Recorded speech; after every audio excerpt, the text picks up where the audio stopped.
Hello students, welcome to brilliant study classes. आज हम एक मॉडल पेपर देखने वाले हैं। ये सामान्य हिंदी का मॉडल पेपर है। सामान्य हिंदी कक्षा 12, ठीक है। ये यूपी बोर्ड द्वारा जारी किया गया एक मॉडल पेपर है। इसी तरह का पेपर आपके एग्जाम में आता है, तो इसको आपको डिटेल से समझना है। तो चलिए स्टार्ट करते हैं। तो इसका जो पूर्णांक है वो 100 नंबर का है। समय 3 घंटा 15 मिनट का है। और यहाँ पर कुछ नोट दिया गया है, यानी कुछ निर्देश है। प्रारंभ के 15 मिनट परीक्षार्थियों को प्रश्न पत्र पढ़ने के लिए निर्धारित हैं। इस प्रश्न पत्र में 2 खंड हैं। दोनों खंडों के सभी प्रश्नों का उत्तर देना आवश्यक है। तो यहाँ पर खंड का स्टार्ट होता है। खंड का में यहाँ पर देखिए प्रश्न नंबर 1, ठीक है। प्रश्न नंबर 1, तो प्रश्न नंबर 1 में जो है आपके क्या है, बहुकल्पीय प्रश्न है। देखिए ये का खा गा ना, तो यहाँ पर बहुकल्पीय प्रश्न है। ये 1 नंबर का एक क्वेश्चन है, ठीक है। यहाँ पर देखो नंबर भी दिया गया है, ध्यान से देखिए नंबर दिए गए हैं 1-1। तो ये देखिए का नंबर, ये खा नंबर, ये गा नंबर ना, ये सब आपके क्वेश्चन दिए हैं। इसमें 5 क्वेश्चन हैं, तो ये 5 नंबर का है प्रश्न नंबर 1, ठीक है। इसका आप स्क्रीनशॉट ले सकते हैं पेपर का, ठीक है। मैं इसको बढ़ाता रहूंगा। आप देखिए प्रश्न नंबर 2 भी है। तो प्रश्न नंबर 2 में भी आपका बहुकल्पीय प्रश्न है, देखिए, ठीक है। ये का नंबर, इसके देखो ये ऑप्शन दिए हैं 4, ठीक है। और ये खा नंबर, इसके भी ऑप्शन दिए हैं ना। तो इसमें ये ऑप्शन वाले हैं। तो इसमें प्रश्न नंबर 1 और प्रश्न नंबर 2 को मिलाकर आपके 10 बहुकल्पीय प्रश्न होते हैं, ठीक है।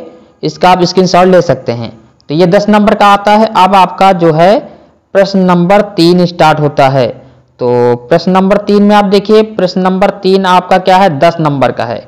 कितने नंबर का है, 10 नंबर का है। देखिए दिए गए गद्यांश आधारित निम्नलिखित प्रश्नों का उत्तर दीजिए, ठीक है। ये एक गद्यांश दिया यहां से यहां तक, ठीक है। इसमें ये जो क्वेश्चन दिए हैं, 5 क्वेश्चन दिए हैं। ये इन पांचों क्वेश्चन को आपको करना है। एक क्वेश्चन 2 नंबर का है, तो ये 10 नंबर का है। या फिर अगर आप ये करना चाहते हैं गद्यांश, तो आप ये कर सकते हैं। नहीं तो ये देखो अथवा में दिया है। अथवा में देखो क्या दिया है, ये वाला गद्यांश, ठीक है, ये वाला। इसको आपको पढ़ना है, उसके बाद इन क्वेश्चन को करना है। तो इसमें से किसी एक को करेंगे तो आपको 10 नंबर मिलेगा। तो इन सभी को क्वेश्चन को करना है। अब देखिए मैं आगे बढ़ता हूं।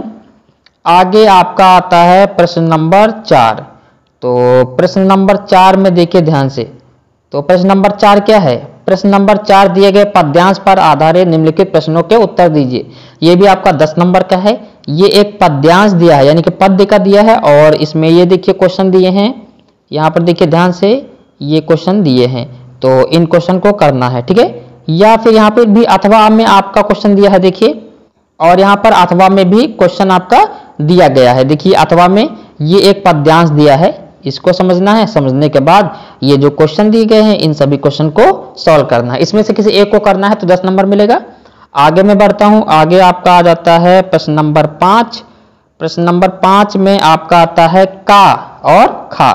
तो का में आपका आता है लेखक का साहित्यिक परिचय देते हुए उनकी प्रमुख रचनाओं का उल्लेख करना है। यानी कि साहित्यिक परिचय देना, ध्यान रखना है। साहित्यिक परिचय और उनकी प्रमुख रचनाओं का उल्लेख। साहित्यिक परिचय 3 नंबर का, 2 नंबर की उनकी रचनाएं होती हैं। तो ये 5 नंबर का जीवन परिचय है। और यहाँ पर देखिए कवि का जीवन परिचय आएगा। खा नंबर देखिए, निम्नलिखित में से किसी एक कवि का साहित्यिक परिचय देते हुए, यानी कि ये क्या है, ये सब साहित्यिक परिचय पूछा। जीवन परिचय आप थोड़ा लिखेंगे, उसके बाद साहित्यिक परिचय लिखेंगे। जीवन परिचय का लिंक आपको इस वीडियो के डिस्क्रिप्शन मिल जाएगा, वहां से आप सभी जीवन परिचय दे सकते हैं, ठीक है। तो यहाँ पर भी देखिए ये 3 दिए हैं, 3 में से किसी एक को करना है। इसमें भी 3 दिए हैं, 3 में से किसी एक को करना है। तो ये दोनों 5-5 नंबर के आते हैं। तो ये प्रश्न नंबर 5 आपका 10 नंबर का होगा। तो यहाँ पर आप प्रश्न नंबर यहाँ पर 6 है। 6 नंबर जो प्रश्न है वो आपका एक कहानी पर है, ठीक है। देखिए बहादुर अथवा पंचनाट कहानी के उद्देश्य पर प्रकाश डालिए। अथवा में दिया है ध्रुव यात्रा कहानी की कथावस्तु अपने शब्दों में लिखिए। इसमें से किसी एक को करना है, ठीक है। ये आपका 5 नंबर का है, ये कहानी है। आगे आपका स्टार्ट होता है, यहाँ पर देखिए प्रश्न नंबर 7। प्रश्न नंबर 7 खंड काव्य पर आधारित होता है, ठीक है। ये आपके एरिया के अनुसार, यानी कि जिला के अनुसार होता है। ये भी आपका 5 नंबर का आता है। तो यहाँ पर देखिए श्रवण कुमार, रश्मिरथी ना, ये जो भी आपके जिला में होता है उसको आप यहाँ पर देख सकते हैं, उसको लिख सकते हैं। मान लेते हैं आप ये वाला करना चाहते हैं, ये आपका एरिया में लगता है, ये सत्यजीत मान लेते हैं, ठीक है। तो इसमें से ये देखो क्वेश्चन ऊपर वाला दिया है, ये नीचे वाला दिया अथवा में। इसमें से किसी एक को करना है, ठीक है। या फिर खंड काव्य के आधार पर द्रौपदी का चरित्र, या फिर अथवा में दिया है खंड काव्य की कथा वस्तु लिखिए। ठीक है, आपके एरिया के अनुसार यानी कि जिला के अनुसार ये लगेगा। ठीक है, आप अपने टीचर से पूछ सकते हैं। का देखिए, दिए गए संस्कृत गद्यांशों में से किसी एक का ससंदर्भ हिंदी में अनुवाद कीजिए। संदर्भ लिखना है, साथ में आपका हिंदी में अनुवाद करना है। एक ये क्वेश्चन दिया है और अथवा में या तो ऊपर वाला करना है या फिर ये वाला नीचे वाला। ठीक है, इन दोनों में से किसी एक को करना है, संदर्भ सहित आपको अनुवाद करना है। संदर्भ 2 नंबर का, अनुवाद 5 नंबर का। तो आपका ये कितने नंबर का? 7 नंबर का है।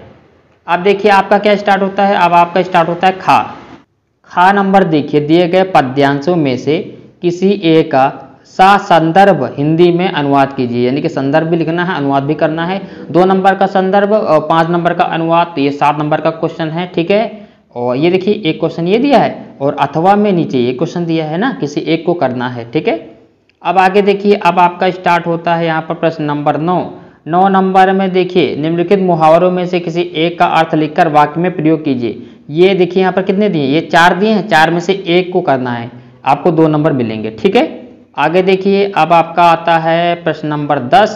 प्रश्न नंबर 10 देखिए, प्रश्न नंबर 10 क्या है? अपठित गद्यांश पर आधारित निम्नलिखित प्रश्नों का उत्तर दीजिए। यानी कि ये एक गद्यांश दिया है। ठीक है, इस गद्यांश में इसको पढ़ना है, पढ़ने के बाद जो क्वेश्चन नीचे दिए गए हैं उनको आपको करना है। ये अपठित गद्यांश है, यानी कि हो सकता है ये गद्यांश आपके बुक में ही ना हो। ठीक है, तो ये आपका क्या होता है, ऐसे रैंडमली दे देता है। ठीक है, तो इसको समझना है, समझने के बाद ये जो क्वेश्चन दिए हैं इन क्वेश्चन को करना है। देखिए ये क्वेश्चन जो दिए हैं इनको सबको आपको करना है, या फिर अथवा में देखिए ये वाला गद्यांश। ठीक है, अथवा में ये वाला गद्यांश दिया है, इसको आपको करना है। और आपके क्वेश्चन ये नीचे दिए गए हैं, इनको आपको करना है।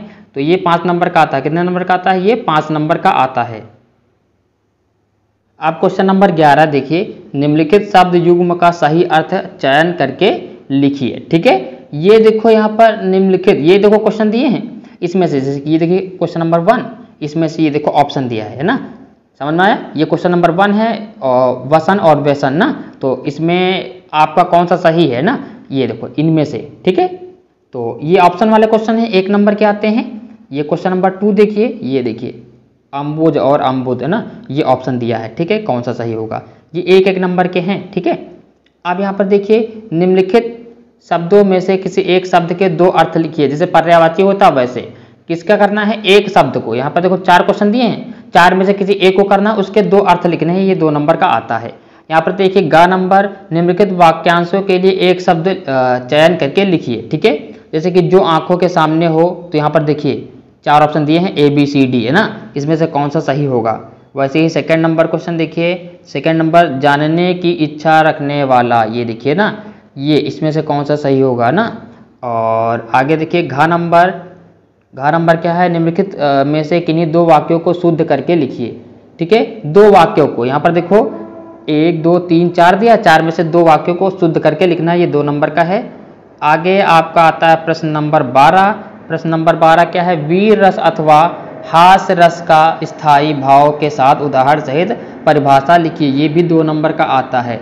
और ख नंबर देखिए, श्लेष अथवा उत्प्रेक्षा अलंकार लक्षण अथवा उदाहरण सहित लिखिए, ये भी 2 नंबर का आता है। दोहा अथवा सोरठा छंद का मात्रा सहित लक्षण तथा उदाहरण लिखिए, ये भी आपका कितने नंबर का आता है, ये भी आपका 2 नंबर का आता है। अब देखिए आगे आपका स्टार्ट होता है आपका एक पत्र लेखन। पत्र लेखन आपका आता है 6 नंबर का। ठीक है, बैंक में खाता खोलने के लिए बैंक प्रबंधक को आवेदन पत्र या फिर शहर में फैली संक्रामक बीमारी की तरफ से जिलाधिकारी को एक पत्र। ठीक है, तो पत्र लेखन मैंने पढ़ा रखा है, उसका लिंक आपको डिस्क्रिप्शन में मिल जाएगा। ठीक है, आगे देखिए आपका स्टार्ट होता है प्रश्न नंबर 14। प्रश्न नंबर 14 क्या है, निम्नलिखित विषयों में से किसी एक विषय पर अपनी भाषा शैली में निबंध लिखिए। यानी कि ये देखो टॉपिक दिए हैं, इन टॉपिक पर आपको एक निबंध लिखना है, इसमें से किसी एक टॉपिक पर। ये 9 नंबर का आता है आपका, निबंध भी मैंने पढ़ा रखा है। तो ये लास्ट क्वेश्चन था। तो इस वीडियो में हमने सामान्य हिंदी कक्षा 12 का एक मॉडल पेपर देखा है। इसी तरह का पेपर आपके एग्जाम में आता है। तो अगर आपको वीडियो अच्छा लगा हो तो लाइक कीजिए, चैनल को सब्सक्राइब कीजिए। मिलते हैं नेक्स्ट क्लास में। Thank you class.